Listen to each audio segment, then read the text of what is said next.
Okay. Good evening to all of you. Today, we will talk about how to approach a vestibular rehabilitation exercises. So, the contents of these presentations are: first, we will see what is adaptive plasticity and what is compensation, what are the mechanisms and the circuitry behind it. Second, we will talk about how to approach a elderly patient of vertigo. Third, we will see how to use the BNG system for vestibular rehab exercises. So the first part, the adaptive plasticity, will be little bit boring, but I will make sure that it is easily understood. So just be with me and let's start.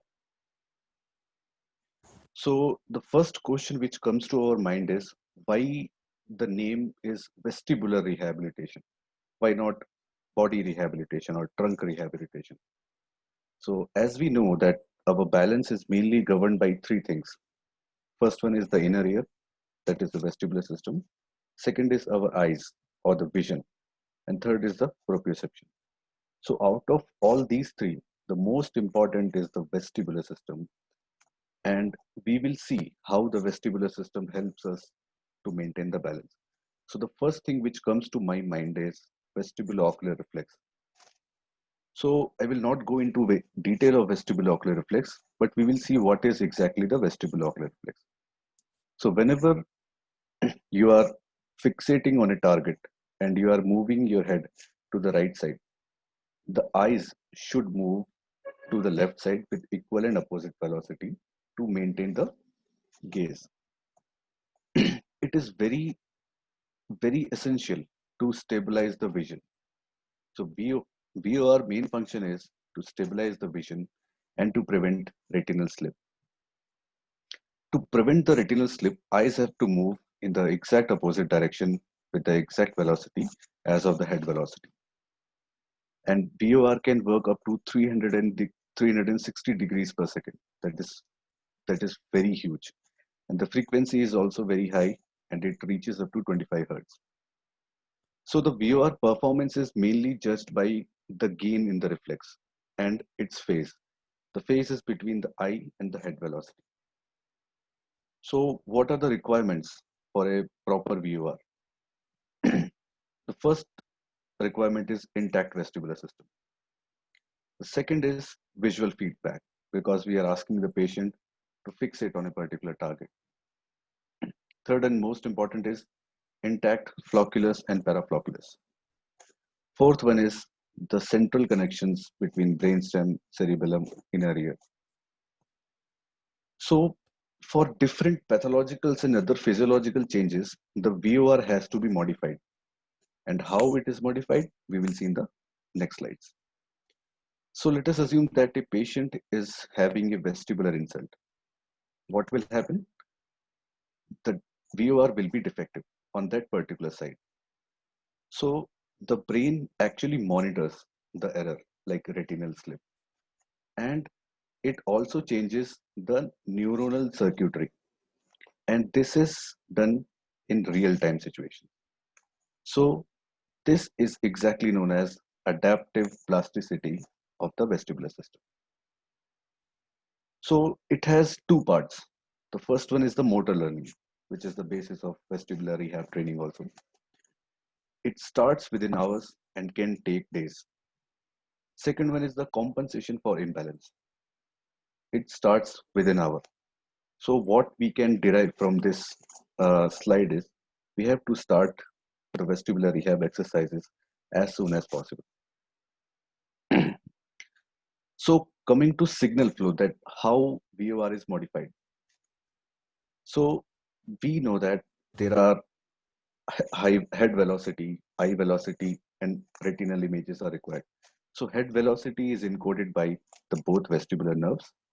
Eye velocity is encoded by reticular formation, and nucleus of optic tract take the information for the retinal image. They eventually send the signals to flocculus and ventral paraflocculus area, which in turn gather the information, modifies it, and send it to vestibular nucleus. So this is the flow of the vestibular system. So we have to see that the most important point here is the flocculus and paraflocculus area. Don't remember anything, don't memorize anything, just see the flow. So what happens in the vestibular nuclei? Vestibular nuclei has two kinds of cells. These are known as eye head cells. And eye head cells are of two types. One is ipsilateral eye head cells, and the other one is contralateral eye head cells. So we will not go into detail, but what is the function of contralateral eye head cell is very important. So when I'm turning my head to the right side, my eyes should move to the left side, correct? So if we see our right eye, the right eye should move to the left side. So my medial rectus of the right eye should contract, and simultaneously my lateral rectus of the right eye should be inhibited. So this particular function is done by these contralateral eye head cells. So it is responsible for inhibiting the ipsilateral lateral rectus muscle and stimulating the ipsilateral medial rectus. So coming to rules of motor learning, there are basically three rules. First one is we have to have an intact flocculus, and removal of this flocculus will abolish the modification of VOR as we have seen in the signal flow slide. Second one is the time course. We have to be very specific that the time should be given to the patient for doing a vestibular rehab exercises, and eventually the adaptive plasticity will also enhance. And third thing which we noticed was visual input and head or eye movement, because in the signal flow we saw that the head movement is encoded by vestibular nerve. We also need the retinal signals. So if the movement of head and retinal slip are in the same direction, then gain has to be decreased. So that needs to be there. So to clinically, if we say this, if a patient comes to you with an infarct of flocculus or the inferior part of cerebellum, then the VOR modulation will not work, or the vestibular rehab will not work sufficiently because it is required for the modulation. Second thing is, it is the most common cause of failure of VRT. The failure happens because we prescribe that we tear up the paper and we tell the patients, you take this paper and you do all the exercises. The patient will only do it for 3 to 5 days. But as we know that we have to do vestibular rehab exercises for a quite period of time. That is for the memory retention, which I will talk eventually later. Third scenario is a patient comes to you and he tells that I am having vertigo and giddiness. And in the home, what he will do, he will just lie down. He will not move his head. He will not move his eyes. He thinks that every time he will move, he will get dizzy. So it is a wrong perception. To start a vestibular rehab and to start the modulation of BOR, you have to do, you have to give visual inputs by movement of eyes, and you have to do movement of head also. So coming to the sites of motor learning. So basically there are two sides. First one is the cerebellar learning or the cerebellar side. Second one is the brainstem hypothesis. So we'll see what is the cerebellar model. So whenever there is a retinal slip, or let us assume that a patient is having right-sided vestibular neuritis. So that side VOR is decreased, or we can see some corrective saccades. So inferior olive actually monitors the retinal slip via climbing fibers. It sends that signal to our hero, that is flocculus and ventral paraflocculus area, which eventually modifies the synaptic efficacy and eventually gives the output to vestibular nucleus via Purkinje cells. So here also we can see that flocculus area is the main part which is actually doing some work for modulation of the synapses and to modulate the VOR system. So eventually the vestibular nucleus will get a modified vestibular gain. Now coming to brainstem model, flocculus also have a different type of neurons, which is case velocity Purkinje neurons. They actually monitors the head velocity separately and eye velocity signal separately, and they judge the output.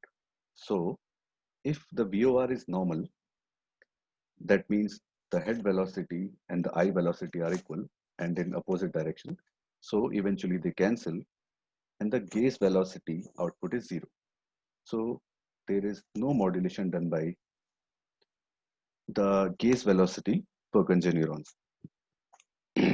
And this signal is transferred to the vestibular nucleus. So in total, what we have studied is, don't memorize the names. Just you have to focus on, there is cerebellum, there is flocculus, paraflocculus area, and it eventually sends the signal to the vestibular nucleus. And the most essential criteria for a perfect vestibular rehab therapy or adaptive plasticity or neuronal plasticity is vision. Vision should be intact. Flocculus area should be intact. The the head velocity, the head should move actually. So now coming to the specific nature, the VOR inputs are actually somebody else's monitoring. Hello, hello. You can go ahead, sir. No issues. No, no, no. Somebody has closed my slides. No, no, no. You can go back. Nothing.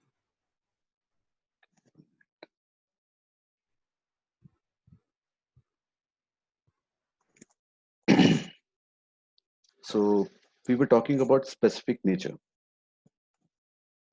So we can see that the total VOR is dependent on three major parts. First one is the cerebellum, second one is the brainstem, and third one is the visual inputs. The vestibular inputs via cerebellum and brainstem are of very high frequency. Uh, Srihasha, you want to take the control from here? No, no, no. You can go ahead. Okay, okay. So the vestibular inputs via cerebellum and brainstem are actually very fast and are of very high frequency. And visual input, on the other hand, are very slow. So this leads to a frequency specific changes in the VOR.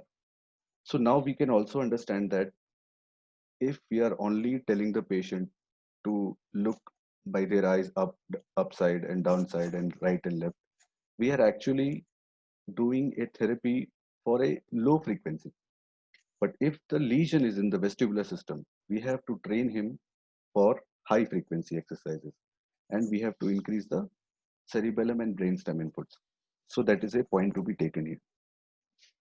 Now coming to vestibular rehab therapy, we all know Cooksey-Cawthon exercises, but we should be more specific in giving exercises as we have seen in the early slides. So we should arrive at a proper diagnosis. We should identify the lesion. Then only we should go for a specific protocol for that particular patient. So we all know about this Cooksey-Cawthon exercises, so I will skip this.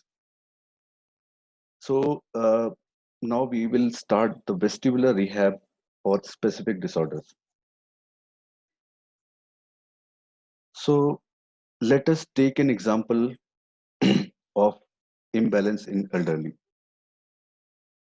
So let us imagine that what a 75-year-old undergoes with respect to his balance.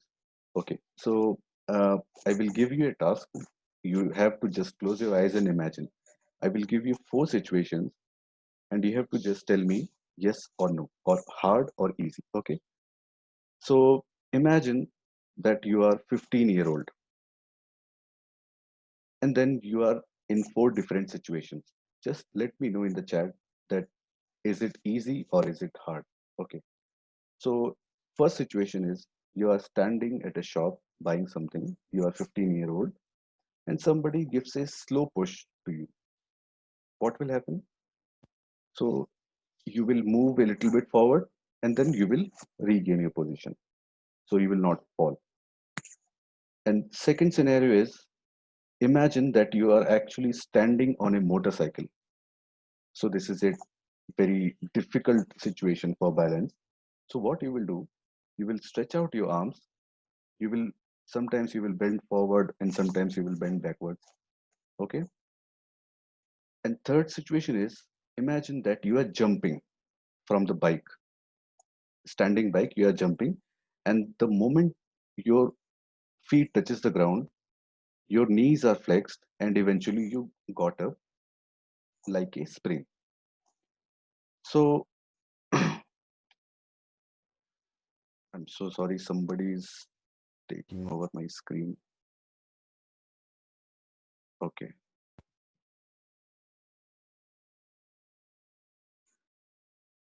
So the fourth situation is, if somebody, if you are walking, you are standing in a bus and somebody pushed you really hard.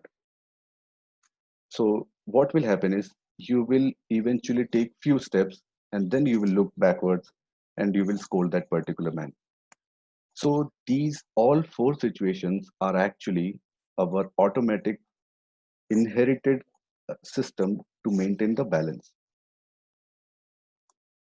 So the first situation was when somebody pushed you slowly from backwards. So this is known as ankle method. So you just leaned forward. I'm so sorry, 1 minute.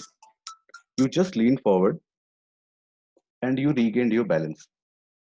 Second thing is, the second situation is when you are standing on the bike and you were feeling very uncomfortable and your shoulders are moving to the front and then again to the back situation. Sriharsha boss, Sriharsha boss. Yes, yes, yes. Yeah, somebody's Shruti Jain is requesting remote control again and again and again. They are interrupting me. Go ahead, sir. I'll take. Okay, okay. So the in the second situation when you are standing on the bike, you were actually feeling very difficult to maintain your balance. That was, and if you maintained your balance, that was due to hip method. So this is inherited methods. These are the protocols which our body automatically follows to maintain the balance. And the third one is the suspensory method, in which you will, once your hands are touching, once your once your feet are touching the ground, your knees will flex, and eventually you will stand up. So this is the suspensory step. The fourth one is when somebody pushed you from behind, and you have to take few steps to maintain your balance. That is known as stepping method. So imagine, if you are a 15-year-old, this is all easy. But imagine what if you are 75 plus. Imagine what will be the difficulty level for a 75-year-old man. So the most common thing which we can actually understand is, the vestibular system should be intact, the visual system should be intact, the proprioception should be intact, and the muscle strength should be there. All the muscles which are controlling the ankle, the hips, the thighs, they have to be good. The strength should be better. So now we will talk about the dynamic equilibrium. So take an example that right now you are sitting in the bedroom and somebody gives a knock on the door. So what you will do, you will get up, you will open the bedroom door, then you will go through the table, the chairs, and then you will open the front door. So the what is happening inside the brain? So the brain actually, it the moment you think of a knock or you hear a knock, the brain starts working. So there is immediate reflexes which will initiate contraction of some muscles and relaxation of some muscles. So the moment you think of going think of the knock on the Can door. you be little loud? Yeah. So the moment you think about the knock, your brain will send the signals to different sets of muscle. Some muscles will contract and some muscles will relax. So ankle muscles, thigh muscles, trunk muscles, all these muscles, including the sensory components also, they will generate a body movement. And that after the generation of that body movement, you have to get the signals from vision, vestibular system, and sensation also, so that you can actually see that there is a door, there is a knob here, there is a chair on this side, there is a table on this side, and I have to avoid the table, and eventually I will open the door. So just opening the knob, opening the door, the central nervous system is working so hard to make you stand erect and to maintain your balance. So this is known as the dynamic equilibrium. So we will move forward. So if your patient is 75-year-old and you are discussing about the pathology, you have to also consider certain things like biological risk factors, like the age of the patient, the gender of the patient, the race of the patient. Does he have arthritis? Does he have osteoporosis? Does he have cognitive dysfunction? Cognitive dysfunction is very hard to improve. Very hard. It is very hard to give vestibular rehab training to these kinds of patients. You have to also see the building design of their homes. You have to see the floors, slippery floors and stairs, the narrow stairs. You have to also see the lighting. You have to ask the questions that is the lighting sufficient in your on the way to the bathroom, and you have to also see whether they are taking multiple medications or not. Are they taking alcohol? So recently we saw a patient and we gave him vestibular rehab exercises, and after 15 days he told, doctor, I'm not feeling well. I think it is not working.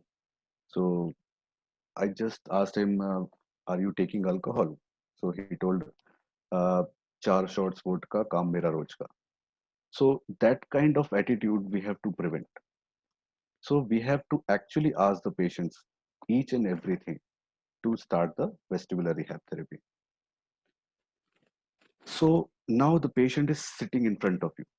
This is the first session, and you decided that we will give vestibular rehab training to this patient. So the first thing you have to do is just listen. Listen what the patient says, and listen what are the first words. The most common words are, doctor, I think I'm going to fall, and doctor, I'm going to die. So these are the most common concerns of the patient. So we have to listen to the patient, and then we have to explain the concerns to the patient also. So we have to give reassurance. We have to tell them what precautions they can take, like fitting a bulb on the way to the bathroom or changing the slippers, etc. And you have to explain why he has these kinds of symptoms, and you have to explain the disorder with diagrams and videos. So I know that nobody is doing this, but to gain the confidence of the patient, you have to do it. You have to teach him that, yeah, this is right-sided vestibular system, this is left-sided vestibular system, and this signal is not going because of neuritis and all. And you have to explain the disease, and you have to explain the investigations also. So just tell him why you did a PTA, why you did a WEM, or what is the role of BERA in your situation, or what is the use of VNG. Once you explain these things, the patient is more confident, and he will surely be more ready to be with you for vestibular rehab exercises. And you have to explain what you are going to do. You have to give them printouts for schedules, give them printouts for different exercises, You have to explain, this is mandatory, 100% mandatory, that you have to explain that their 100% participation is needed to get rid of this disorder. You have to take him into confidence. And you have to also explain that though 100% reversal may or may not happen, but significant improvement is expected, even in cases of bilateral vestibulopathy. And you have to tell him that how will you monitor the progress. You can have some scales like a balance, Berg balance scale, which is actually very good to monitor the patient and to follow up the patient. And you can also use VNG system for follow up. We can do the VNG after 1 month and tell him that, see, these values are from last month and these values are showing the better results. So VNG is also a very good device to follow up the patients. So the most of the patients which you will see will have these 6 complaints. First one is the vertigo and dizziness. Second is anxiety and depression. Third is any vegetative symptoms like nausea, vomiting. Fourth is imbalance. Fifth is disturbed quality of life. This you have to ask. And sixth is recurrences. So what we generally do is we focus on the first part, the vertigo. So we give him vestibular sedatives, we give him this and that. But if you are not treating the last 4 things, the last 5 things exactly, then you cannot expect a good result from the vestibular rehab therapy. So my opinion is give most of your time to the symptoms from 2 to 6. You can take the snapshot also. So leave vertigo on the initial few days and just work on anxiety. Just work on imbalance, the quality of life, the recurrences. This will help you a lot. Now, you have to be very familiar with them during the sessions. Ask about their job, their family, day to day activities. Tell them about yourself that, yeah, my home is this, my home is there, and I'm from this place, etc., etc. Make them comfortable. The main thing is to make them comfortable. Tell them that you understand the disease because most doctors are lacking these things. We don't express our feelings that, yeah, we understand your disease. You know, one episode of BPPV can shatter your everything, can shatter your balance. The patient will say that everything is spinning. I don't know what is happening to me. I will die. So you have to make sure that you tell him that I know this disease, I understand this disease, and I understand what you're feeling right now. So the most important thing to do is make them comfortable and tell them that you understand the particular disease and you care for them. And you have to also see the aggravating factors. Like if the patient is having arthritis, then you have to uh, refer him to a orthopedician. Or if a patient is having hypertension or diabetes mellitus, then you have to treat that first. If the habit is alcohol smoking, then you have to stop it. And in some cases, we can also ask the patient to change their dietary habits, like drink 2 liters of water, take low calories, have a good breakfast, light lunch, etc. And we have to also tell them to control their stress, their anger, their anxiety. So in that case, Tai Chi and yoga are very beneficial. I will share the PDFs of Tai Chi and yoga also. So now, after the first session, we are actually doing the exercises.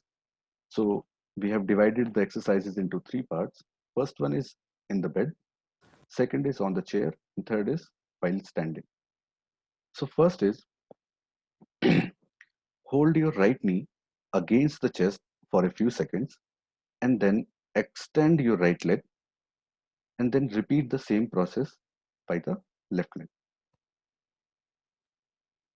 Then hold both the knees to the chest while simultaneously helping with the hands.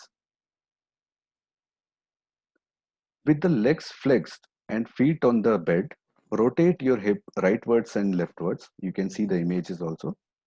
Similarly, lift your hip and simultaneously extend your arms over the head and then go back to the neutral position by lowering your arms along the hips. So in prone position, you have to, we call this a rocket man. So in prone position, get up to your knees and hands, extend your right arm and left leg, so opposite sides. Okay. Repeat the exercise with the left arm and the right leg. So you have to change in between. In the same position, you have to inhale and arch your spine, and while exhaling, rotate your hip inwards. So this is how to do. Coming to the chair exercises, one thing you have to be very sure that the chair is very comfortable and it has something to hold on, or the handles are very good. Don't do it in the normal Nilkamal chairs where there are no handles. You have to do only on the chair which have handles and which don't have wheels. So the first and very simple exercise is maintain your gaze on the sticker in your front or to your left or to your right for 1 minute. Then bend down while holding the hands of a supported chair as far as possible. Similarly, look up as far as you can and until you are comfortable. Pick a ball or any object from the floor, take it up and look it. Hold it there for 30 seconds and then leave it back. Take both your arms to the nape of the neck and then press forward while resisting the movements through your head.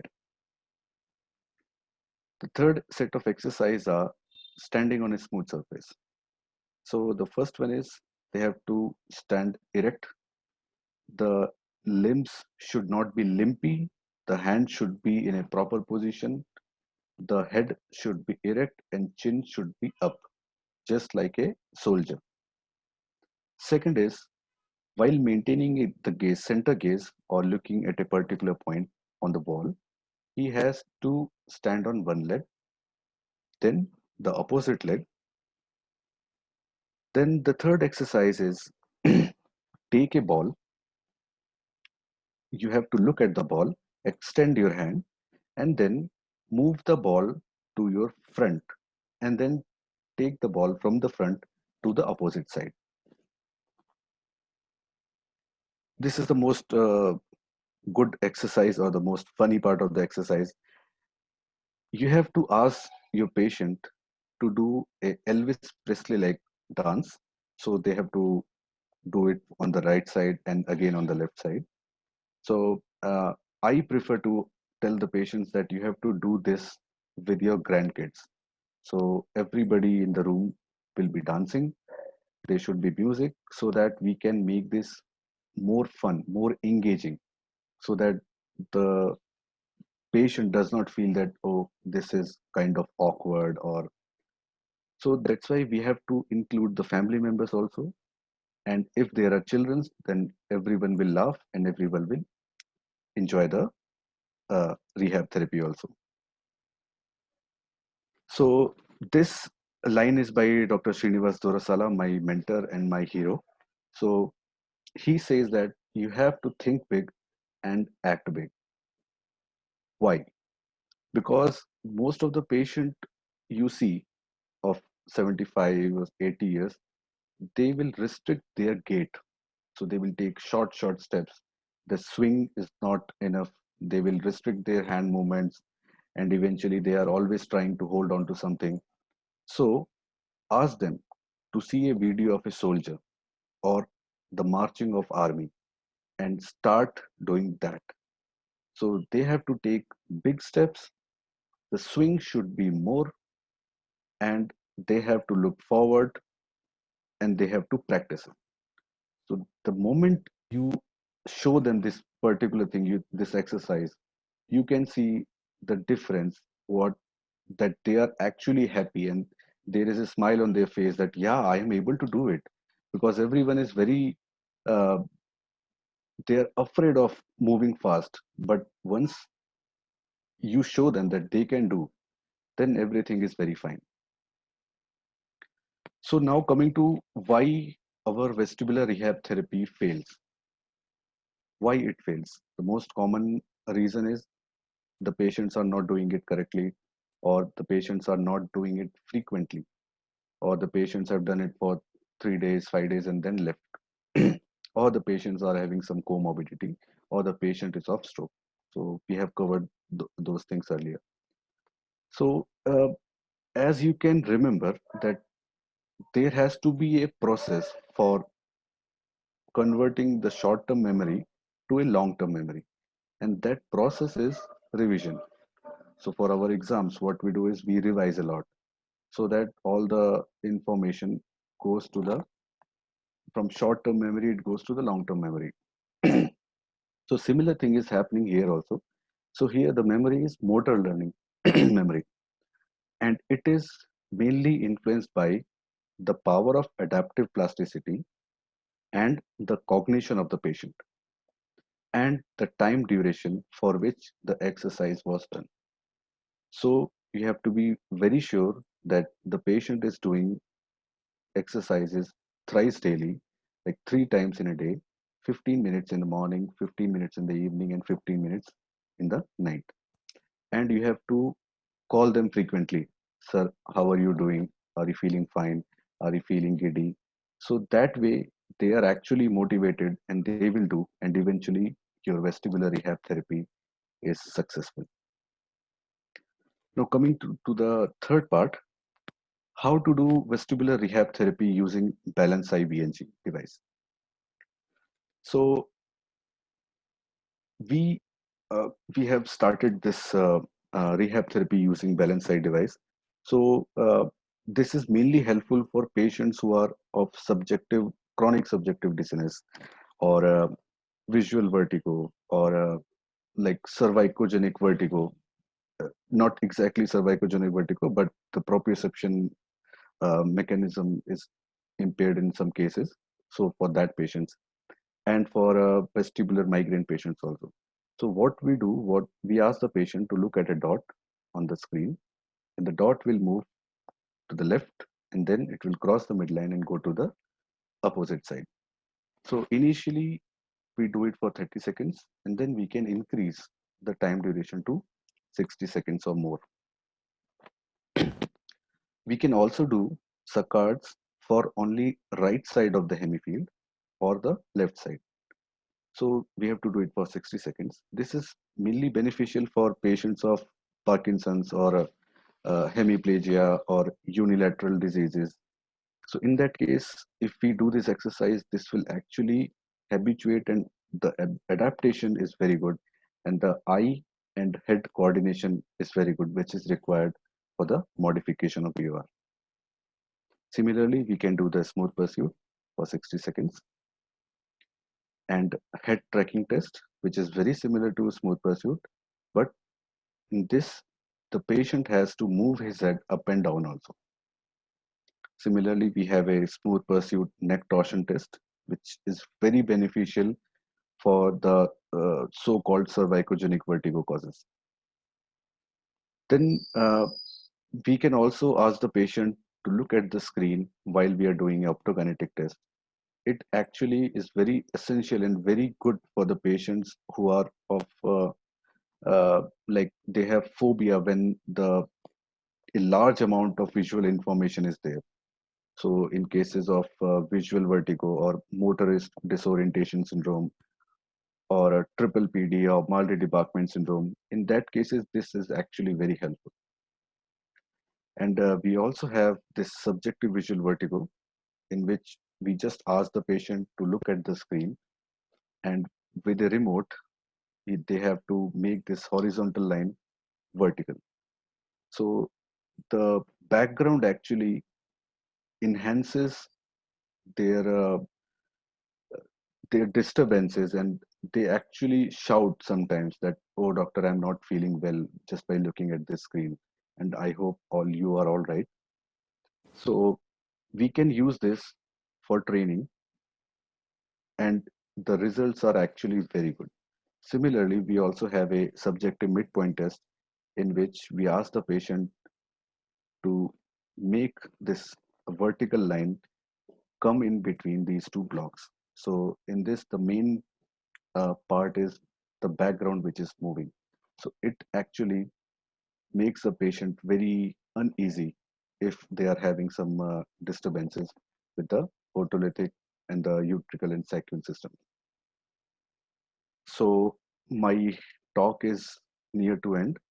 So these are the yoga exercises. You can take a uh, you can scan this code and you can download the yoga exercises from here. And we have this Tai Chi exercises. I will keep the slides open. And if you have some questions regarding the vestibular rehab therapy, you can just mail me at this email ID. And if you need the Cyclops protocol of various disorders, vestibular rehab therapy for specific disorders, kindly mail us at mbbsbtech@gmail.com. Thank you so much. Thank you, sir, for an excellent lecture on various rehabilitation exercises. Thank you, boss. Yeah, I have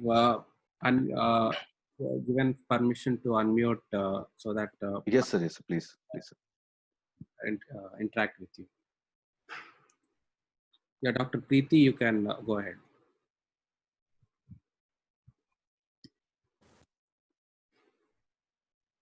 If anyone have any queries, you can just put it up in the chat box so that Dr. Pratik will answer you.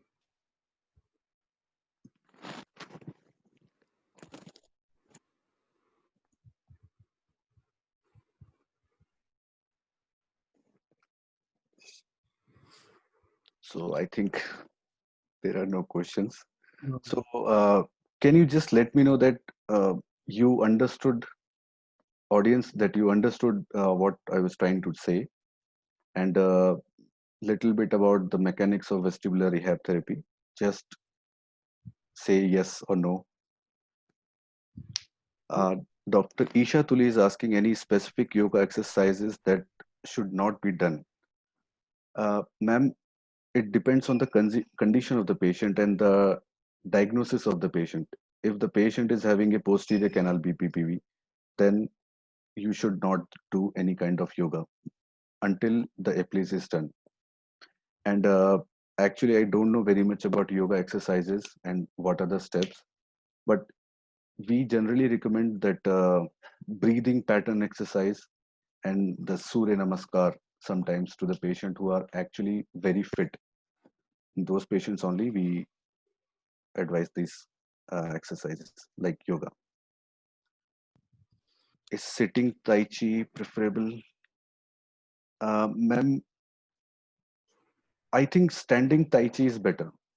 We only prefer the Tai Chi and yoga exercises to relieve some stress, and because most of our patients are actually familiar with the yoga, with the word yoga, so they feel comfortable that, oh, okay, so doctor is saying that we should do yoga.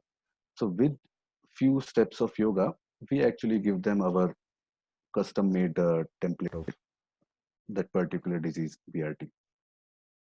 Dr. Alok was asking, how do you diagnose a vestibular migraine? Sir, there is it's a very long answer to give, but the patient will complain. First of all, the age. If we see, uh, most commonly she is a lady, and with the age bracket of 30 to 40 years, and it is, what is the meaning of vestibular migraine? So vestibular is only added if the patient is having some hearing symptoms or some tinnitus. So if migraine is associated with tinnitus or unilateral hearing loss, then we are actually suspecting a vestibular migraine also. The patient will also have a family history of migraine. Motion sickness will be there. There will be photophobia, phonophobia, and on VNG we can see that subjective visual vertical is deranged, and the optokinetic system, the optokinetic test is also not very well tolerated by vestibular migraine patients. So there are many other features also. So mainly these features we see. Sir, next question is, for elderly, wouldn't standing on one leg make the patient fall? Yeah, Actually, even if I stand on one leg, I cannot perform it for more than 20 seconds. Okay. So all the exercises, vestibular rehab exercises are to be done under the supervision of a doctor or the family member. We cannot let them stand on one leg in an empty room. So we should always stand behind him so that if he falls, we can catch him. This will, and the standing exercise is required to influence the vestibular system to send the proprioception signals to the brain and to maintain the tone of the muscles of the lower legs. So obviously, there should be someone with him. Uh, Dr. Faisal was asking, what is the significance of exercise in supine position, like flexing the knee joint? Flexing the knee joint. Uh, Actually, flexing the knee joint makes two improvements in the muscle tone. The most common is your trunk muscles. The second is thigh muscles. In thigh muscles also, the anterior compartment, posterior compartment, and the lower limb muscles also. So they are all strengthened up. And as you can see in all of the exercises which I've mentioned, I have not mentioned eye exercise. I have not mentioned any head exercise like looking up or looking down. The majority part of dealing with old people is to maintain their muscle strength, to enhance their muscle strength so that they can actually walk independently and they to do their daily activities without taking help from others. So by doing that particular exercise, you are actually strengthening the hip muscles, the thigh muscles, and the ankle muscles.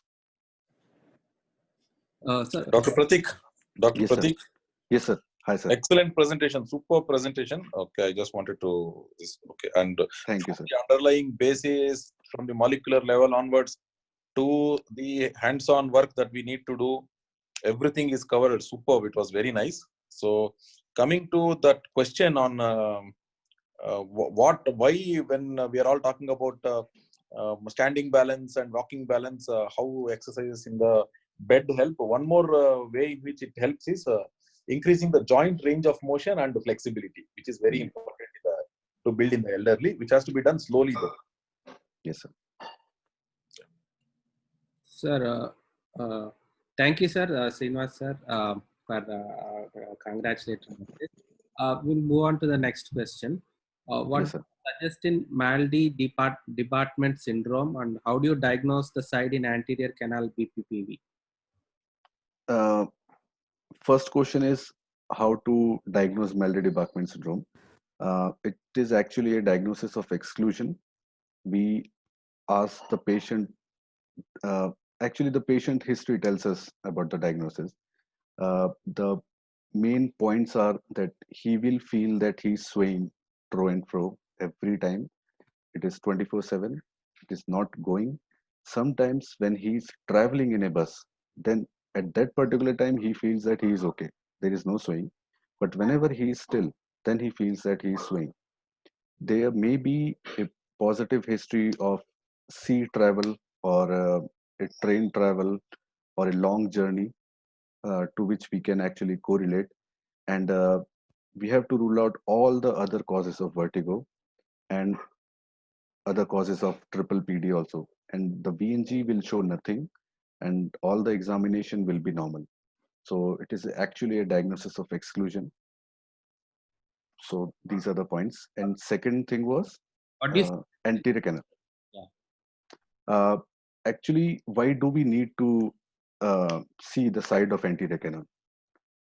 Because the treatment is Yakovino maneuver, and in Yakovino maneuver, you don't need to know the side.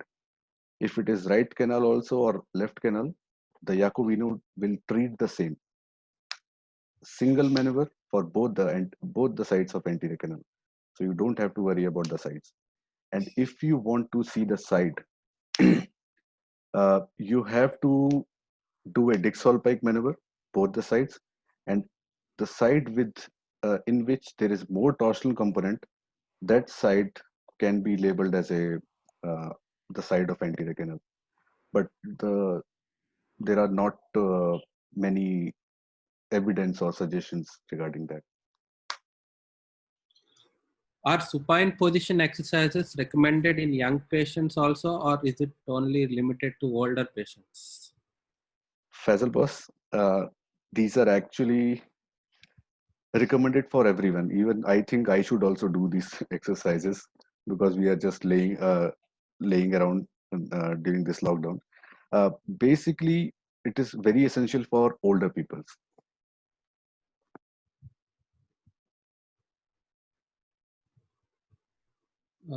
Yes, sir. Dr. Alok was commenting patient will be happier to know side even if anterior canal maneuver is the same. Sir, as I told you, we can have a very detailed explanation about this also. But in anterior canal BPPV, whenever you are doing a Dixolpike maneuver, you will get a downbeating nystagmus. So the downbeat nystagmus is not always exactly downbeat. It is kind of torsional also. So the direction of the torsional component may point us towards the side of the anterior canal. And similarly, if we are doing the supine head hanging maneuver, you can actually see a particular torsional component. It is not seen in every case actually. So if you see a torsional component in a supine deep head hanging maneuver, then that particular side is involved, and you can say that this particular side is involved 100%. So I think Dr. Alok is satisfied, or sir can email me and we can have a chat in this also. Yes. Is there any specific exercise for Meniere's disease? Meniere's disease, yes, we have made the protocol. Just mail me and I will send all the PDF files to you.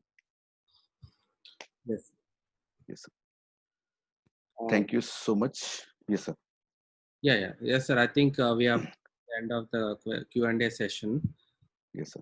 Thank you, Dr. Pratik Parwal, sir, for accepting our request to do a session on rehabilitation exercise. I think, Thank you so much for calling me, sir.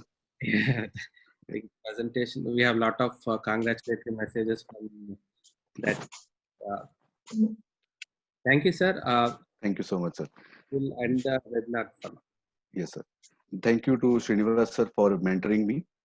And thank you so much. Thank you to all the audience for listening and for good comments.